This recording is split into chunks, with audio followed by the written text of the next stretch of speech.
Bismillahirrahmanirrahim.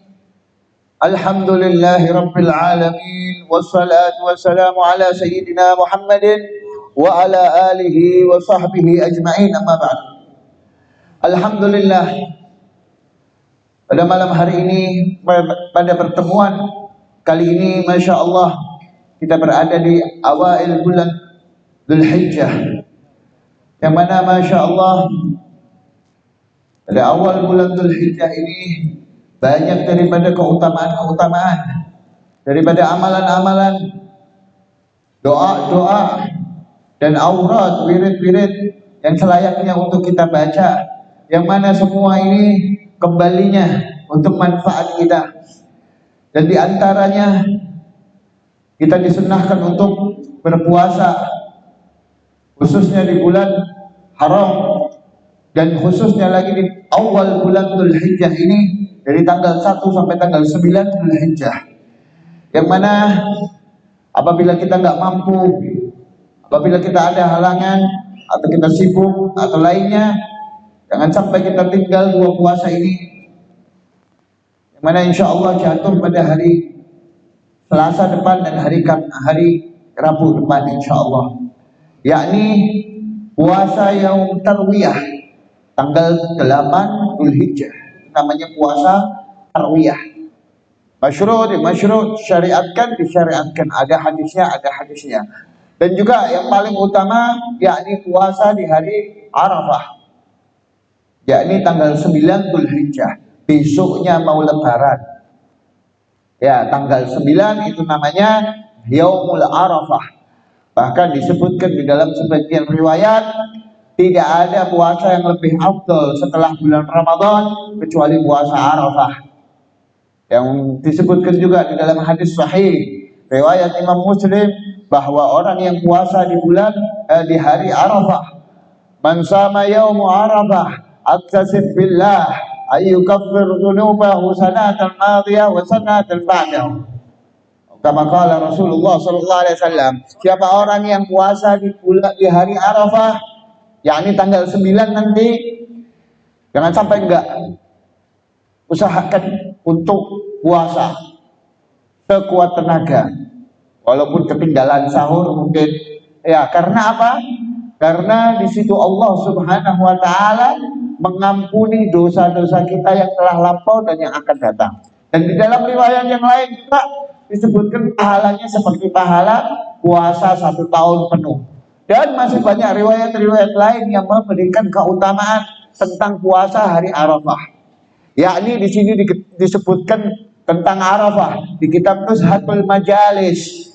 Qala Allah Ta'ala, al-yawma akmaltu lakum dinakum wa atmamtu alaikum ni'mati wa raditu lakumul Islam dina. Ini ayat turun di hari Arafah, turun tanggal 9 Dzulhijjah. Falamma nazalat hadhihi ayat farhatus sahabah. Semua ketika turun ayat ini, para sahabat semua senang.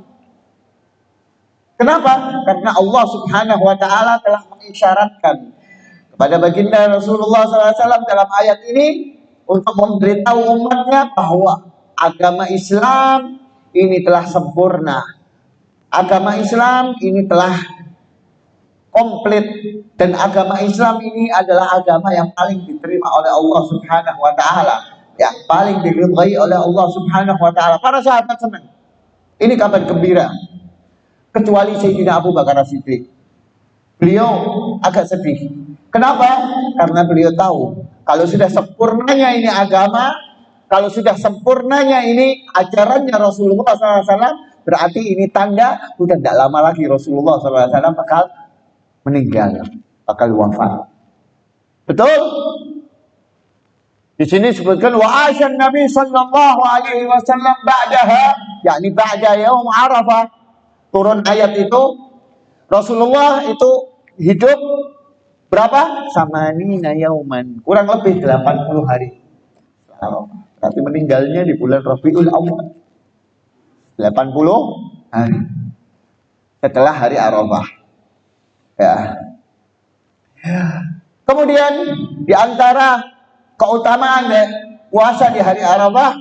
An Abi Hurairah, di sini disebutkan anin Nabi sallallahu alaihi wasallam. Ini liyarghab, untuk apa? Untuk menyemangati kita dalam mengamalkan puasa hari Arafah. Jangan sampai enggak. Ya, ini diriwayatkan dari Imam Abu Hurairah, man shama yaum Arafah kataballahu lahu bi'adad man shama dzalikal yaum wa bi'adad man la yasumuhu minal muslimin sawaban. Siapa orang yang puasa di hari Arafah, maka Allah catat pahalanya sejumlah orang yang puasa di hari Arafah minal muslimin. Dan juga dicatat pahalanya sejumlah orang yang tidak puasa di hari Arafah tersebut daripada golongan orang-orang muslim. Wa yatba'uhu sab'una alaf malak ilal mauqif. Dan ketika hari itu para malaikat itu pada kumpul berjumlah berapa? 70.000 malaikat di padang Arafah. Makanya ketika sore hari nanti di hari Arafah tanggal 9 itu perbanyak doa. Para ulama menganjurkan, ada yang diriwayatkan dari Habib Ali Al-Habsyi, ada Habib Ahmad bin Hasan bin Abdullah bin Ali Al-Haddad, ada juga, dan lain-lainnya. Itu beliau pada mengumpulkan doa-doa di hari Arafah selayaknya untuk kita baca, dan wirid-wiridnya insya Allah nanti kita sebutkan sedikit. Wa inna nasabil mizan minal mawqif ila sirat wa minas sirat ila jannah. Dan juga para malaikat nanti akan menolong kita ketika di mizan, di timbangan. Sampai kapan? Ditolong kita sampai melewati sirat.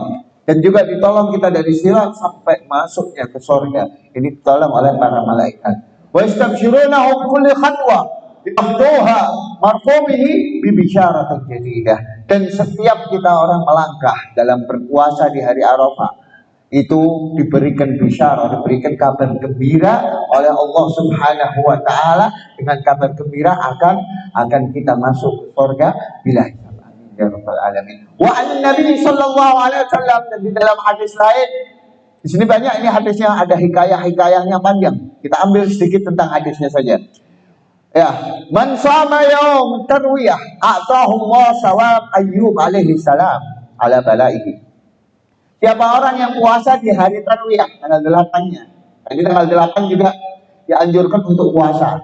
Bagi yang mungkin dari tanggal 1 belum sempat puasa, tanggal 8 jangan sampai enggak. Terutama tanggal 9-nya. Ya.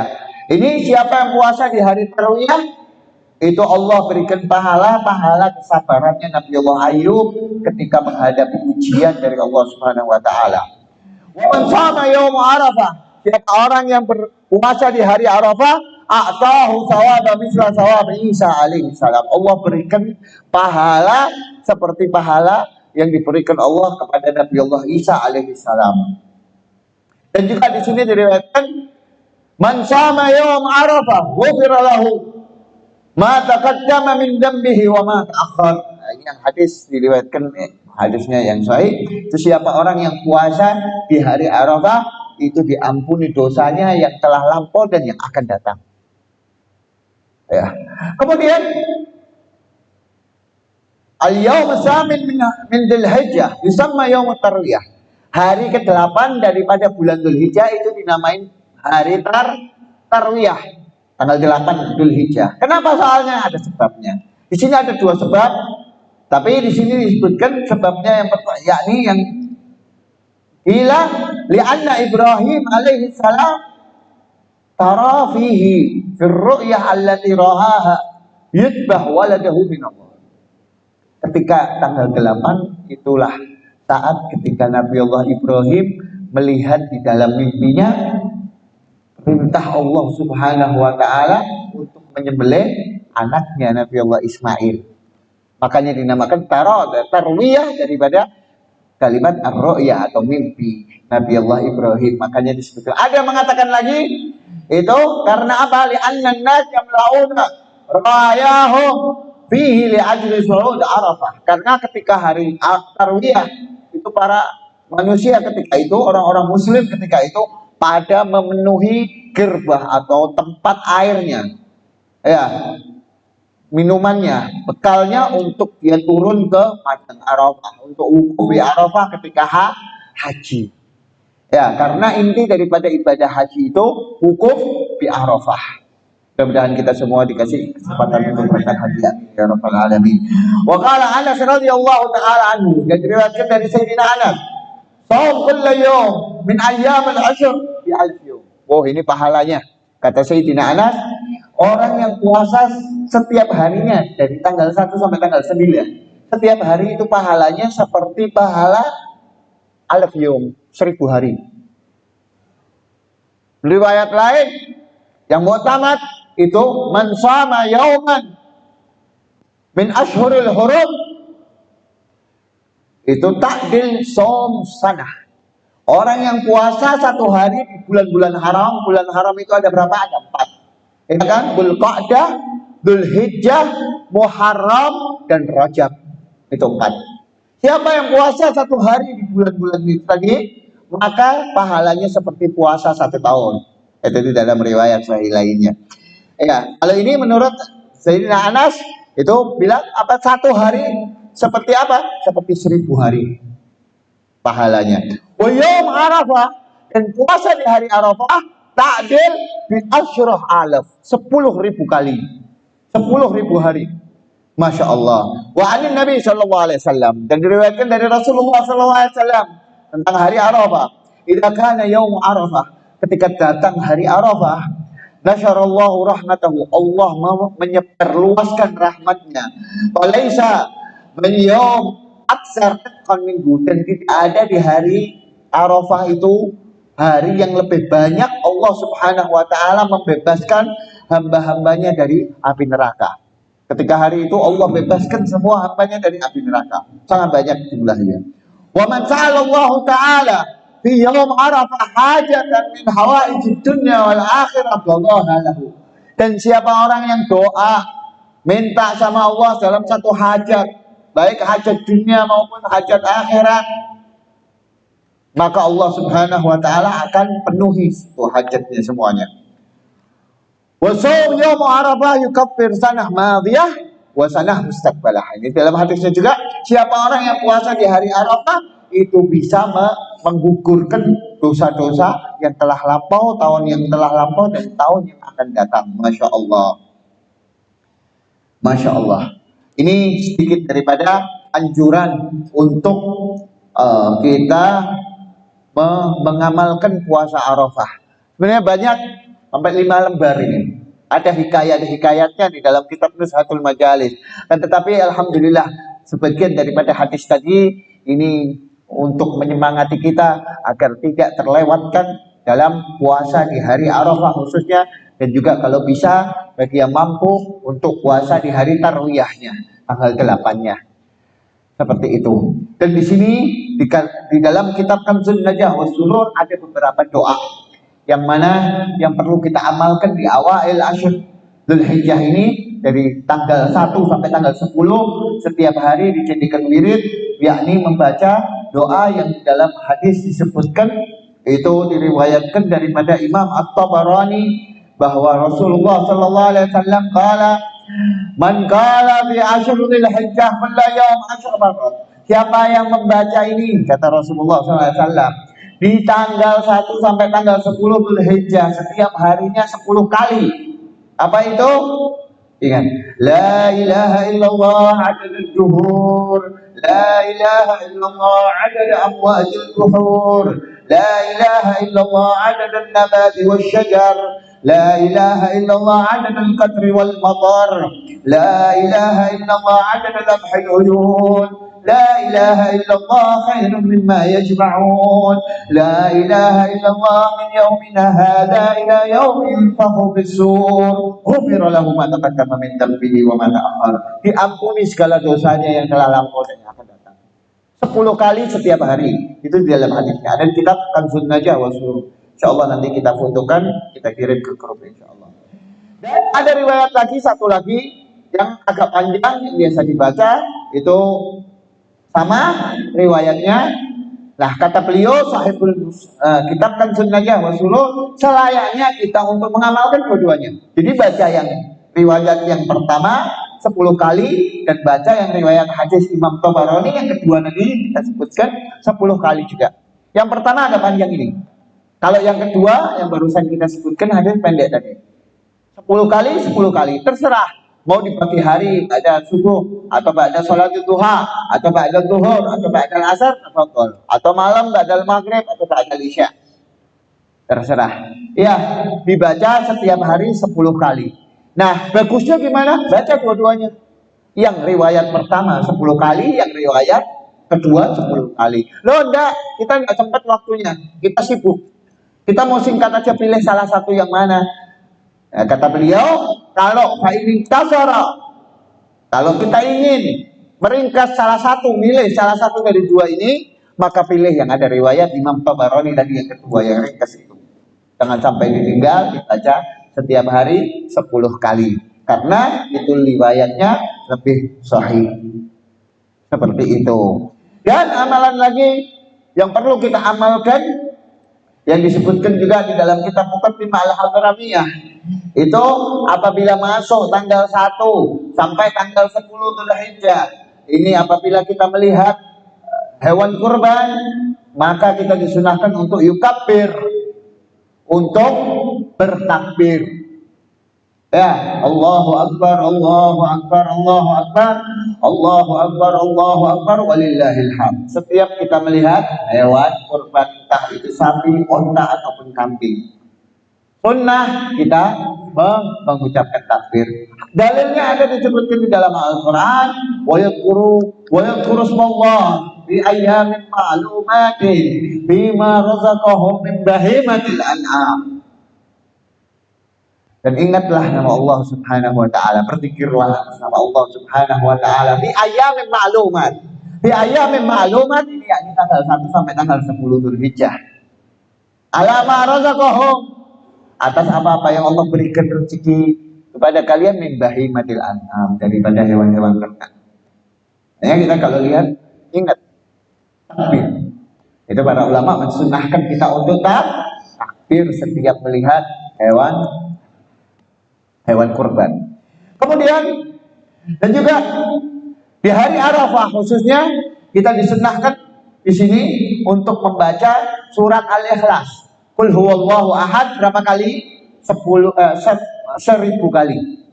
Di sini hadisnya disebutkan, hadisun an Ibnu Abbas radhiyallahu taala anhuma, man qara'a qul huwallahu ahad 1000 marrah yaum Arafah u'tiya ma sa'al. Siapa orang yang membaca surat Al-Ikhlas, Qul huwallahu ahad 1000 kali di hari Arafah, maka diberikan apa yang dia minta. Doa setelah itu. Setelah kita selesai baca 1000, mungkin asar, baru minta semua hajat-hajat kita sama Allah Subhanahu wa ta'ala.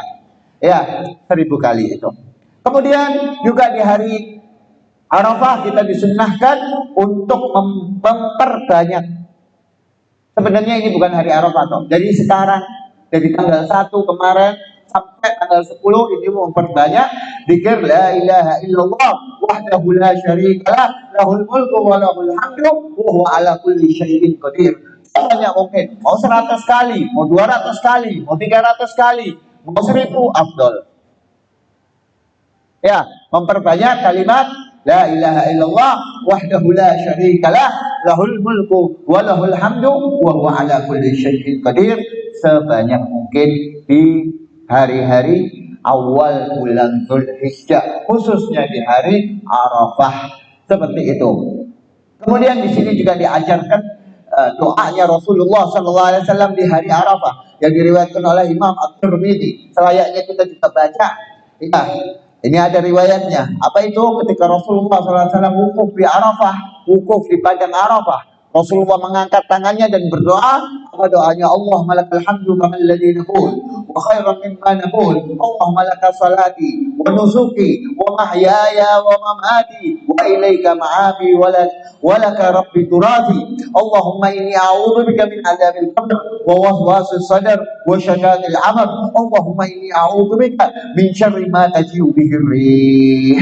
Dan juga di sini ada doa-doanya lagi banyak. Riwayatnya banyak banget di sini, masya Allah, dikitabkan Sunnajah wa Surur, selayaknya untuk kita baca di hari Arafah.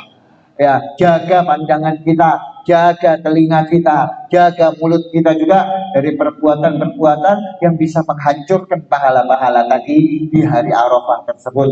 Karena ini hari yang paling diagungkan oleh Allah Subhanahu wa taala. Ya, ini di dalam riwayat juga Allah Subhanahu wa taala bersama malaikat itu di hari Arafah ketika para orang-orang mukmin wal mukminat wukuf di Arafah itu turun di situ rahmat Allah Subhanahu wa taala turun di hari Arafah di padang Arafah. Maka selayaknya kita tafaulan juga untuk berdoa di tempat masing-masing, di rumah masing-masing atau di masjid atau di majelis atau dimanapun untuk berdoa ketika sore hari di hari Arafah. Malamnya mau takbiran ini.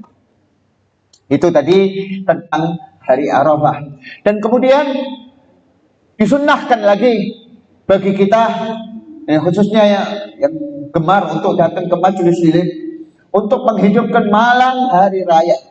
Karena menghidupkan malam hari raya ini termasuk sunnah, termasuk syiar min syiaril Islam.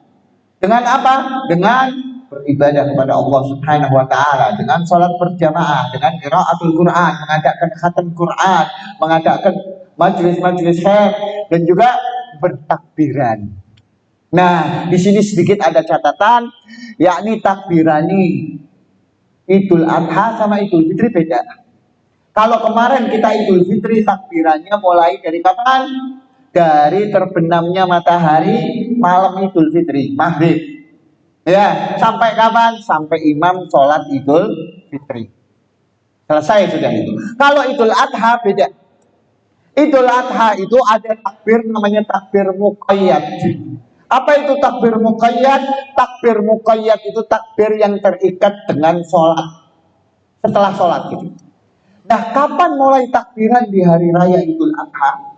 Mulai masuk disunnahkannya takbiran di hari raya Idul Adha itu ba'da subuh yaumul Arafah. Ketika sholat subuh, ketika fajar. Berarti setelah sholat subuh kita sudah boleh takbiran. Kapan? Dari tanggal 9. Dari tanggal 9. Berarti ketika hari Arafah, ketika kita puasa subuh setelah assalamualaikum takbiran. Kayak takbirannya Idul Fitri.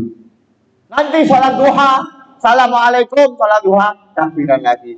Sholat sunnah ba'diyah, qobliyah, pokoknya di setiap selesai sholat apapun, hatta sholat jenazah. Hatta sholat jenazah. Setelah sholat jenazah, takbiran. Baik sholat godok, misalnya godok yang terlalu, assalamualaikum, takbiran sunnah. Itu namanya takbir muqayyad. Takbir muqayyadnya ini di bulan Idul Adha, di hari raya Idul Adha sampai kapan? Sampai asar akhir ayyamut tasyrik. Asarnya ini tanggal 11, 12, 13, tanggal 13 sorenya salat asar. Setelah salat asar takbiran selesai. Itu kalau hari raya Idul Adha takbir muqayyad. Ya, terus berarti terus setiap sholat 5 waktu, setiap kita selesai sholat sunnah witir, ba'diyah, qobliyah, setelah sholat duha, takbiran. Itu sunnah muqayyad. Dan yang mursal sama juga. Kalau yang mursal ada juga di dalam Idul Adha, tapi waktunya kapan? Ba'dal maghrib, malam Id. Sampai kapan? Sampai imam sholat Id, selesai sudah itu. Tidak disunahkan untuk di jalan-jalan takbiran, enggak. Ya, kalau yang muqayyad itu disunahkan sampai kapan?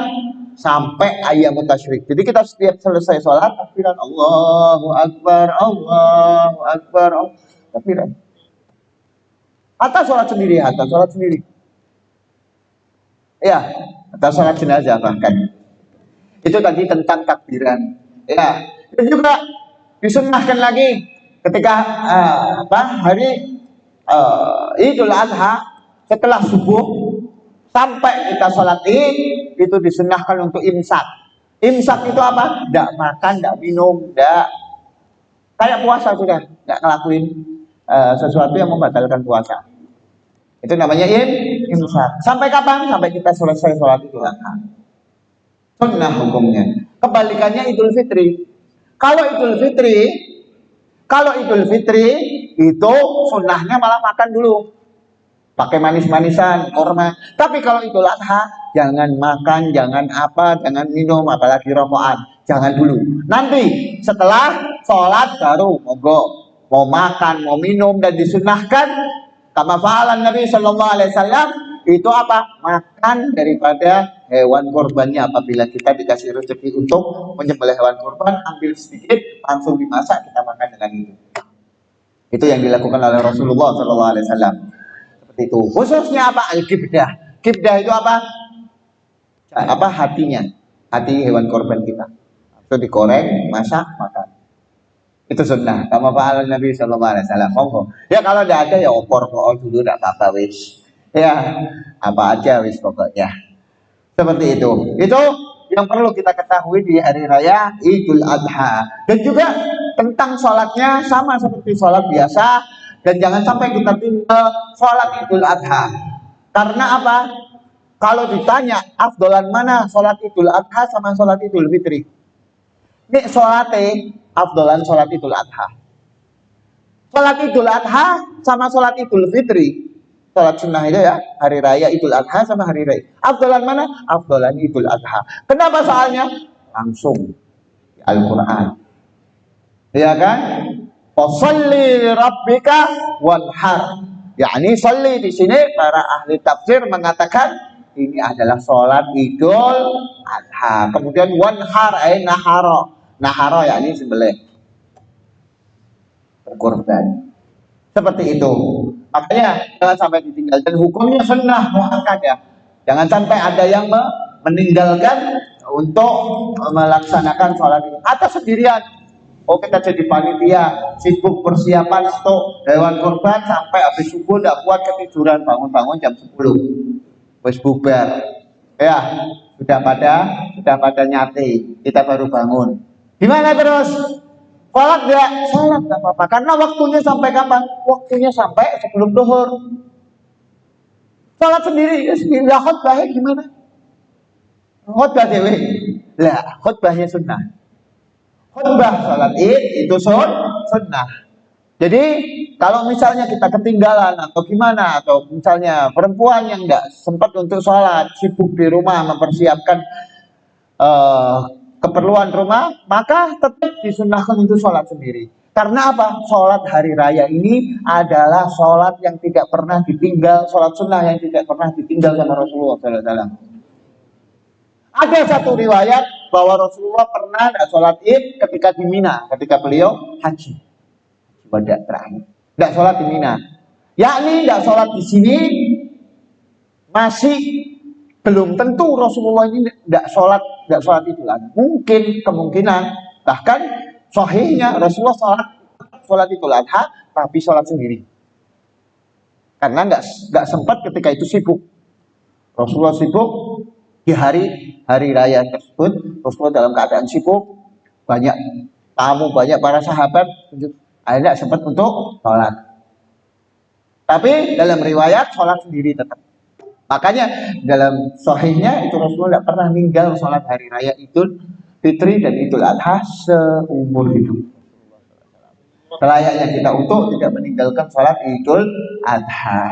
Itu sedikit daripada persiapan kita untuk menghadapi hari raya Idul Adha. Dan perlu diperingatkan lagi bagi yang mampu untuk berkorban, bagi yang mampu diberikan Allah Subhanahu wa taala kelapangan rezeki untuk setidaknya melakukan sunnah kurban. Ya, karena disebutkan di dalam hadis sahih di riwayat Muslim, ya, man kana lahu sa'ah falam yudhi fala yaqrabanna musallana.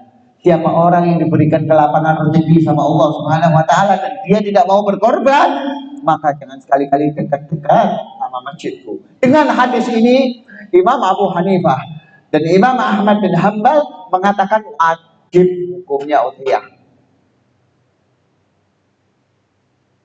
Hukumnya berkorban wajib fardhu ain. Nek ora dosa. Serem ya. Kenapa soalnya siapa yang mau diusir sama Rasulullah tidak boleh dekat-dekat masjidnya Rasulullah. Kita umatnya Rasulullah butuh syafaatnya Rasulullah. Iya. Nah, yang terpenting dikatakan orang ini mampu untuk berkorban Itu di sini disebutkan, ini buat catatan juga yang minggu lalu mungkin kita kelewat, belum sempat dibahas. Siapa yang mampu untuk berkorban? Dikatakan mampu untuk berkorban orang yang memiliki kelebihan daripada hartanya, dan kelebihan daripada hartanya, dan juga nafkah untuk orang yang wajib dia nafkahi. Misal dia ada seorang punya istri, anak 2, buat kehidupan anak dan istrinya itu sehari berapa? Sehari dari pagi sampai sore sampai malam. Taruh 200.000 buat makan 3 kali, buat listrik, buat ini itu dah kehidupan sehari berapa? 200.000. Oke? Ya. Terus sampai kapan ini memiliki kelebihan ini? Di hari raya Idul Adha dan Ayyamut Tasyrik, berarti 4 hari. Idul Adha 1, Ayyamut Tasyrik berapa? Berarti berapa? 200.000 kali 4. Berapa? 800.000. Kalau orang merasa ada kelebihan harta dari 800.000 ini, terus dia tidak berkorban, maka fala yaqrabanna musallana. Maka disebutkan jangan dekat-dekat sama masjidku, kata Rasulullah. Ini yang disebutkan di dalam kitab. Ini untuk apa? Untuk apa? Untuk mengajari kita, mendidik kita supaya tidak terlalu bakhil akan agamanya Allah. Ya, ini yang disebutkan hakikatnya bakhil di sini. Bukan bakhil itu kadang diminta tolong sama temennya, minta dipinjemin duit sama temennya. Ya, ada teman mau minjem duit terus dia tidak ngasih, terus dikatakan bakhil, belum tentu. Bakhil yang dikatakan ini seperti ini. Dia punya kelapangan rezeki, ya, rekeningnya puluhan juta, ya, ATM-nya ada ratusan juta, tapi kalau buat berkorban berarti teman. Ya, giliran kalau beli yang dia suka langsung beli berapapun yang dia mau. Seperti itu. Makanya kita taklim di sini, kita belajar di sini, sisihkan apabila kita diberikan kelapangan rezeki sama Allah Subhanahu wa taala. Untuk apa? Untuk berkorban. Berkorban di Allah tujuannya bukan buat sombong-sombongan, untuk mendekatkan diri kepada Allah Subhanahu wa taala. Hakada. Wallahu a'lam, mudah-mudahan bermanfaat kita semuanya. Subhanakallahumma wa bihamdika asyhadu an la ilaha illa anta astaghfiruka wa atubu ilaik. Subhana rabbika rabbil izzati amma yasifun wa salamun alal mursalin walhamdulillahi rabbil alamin.